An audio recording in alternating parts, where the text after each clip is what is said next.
Well, that's one thing to hear and read about the evolution going on in the nation's energy industry, but it's an entirely different thing to witness it firsthand. And that's exactly what is happening along the South Rims here in Billings, where the coal-fired Corette Power Plant is now shut down. Tonight we'll look back at that plant's history here in the Magic City and why that plant's run may have come to an end. The end of an era passed through Billings last week. For nearly 47 years, the J.E. Corette Power Plant has provided power to the Magic City and much of the rest of Montana. Named in honor of Montana Power Company Chairman J.E. Corette, it was the flagship of Montana Power's electric generating system, adding a whopping 24% to the system's capability when it first went online.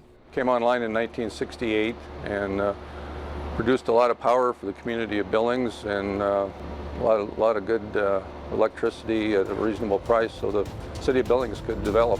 Prior to Corette, this is what the riverfront on the city's southern edge looked like. Built and designed by the Bechtel Corporation of San Francisco, the major equipment was ordered in 1964. Construction started in '66, and the plant's coal-fired generator began producing electricity in September of 1968, complete with a $1 million state-of-the-art air purification system. But times change, and so have the nation's air quality standards. PPL Montana, the plant's current owner, says the $40 million price tag to bring Corette into compliance with those new EPA regulations just doesn't make sense.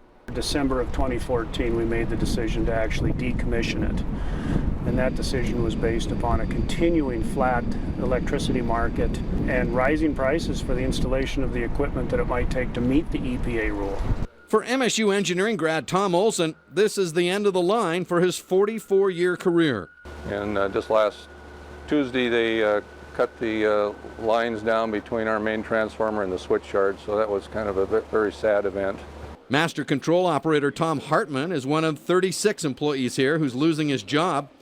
He gives us a quick demonstration of the Corette control room, once the epicenter of the plant's operations. The contributions of this plant, not only in terms of the economics, but also the electricity it provided to the citizens of the state were huge.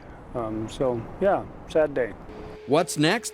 That is the multi-million-dollar question. Decommissioning Corette will take at least 2 years at an unknown cost. If we follow through with the full decommissioning, there won't be anything here but a reclaimed site and 74 acres of riverfront property. In the meantime, the plant is dark, its coal yard empty, and its future up for grabs. Now, as for what the future holds for the power plant and that riverfront location in South Billings, well, the ideas are running the gamut from converting the plant to natural gas to turning that area into parkland, complete with a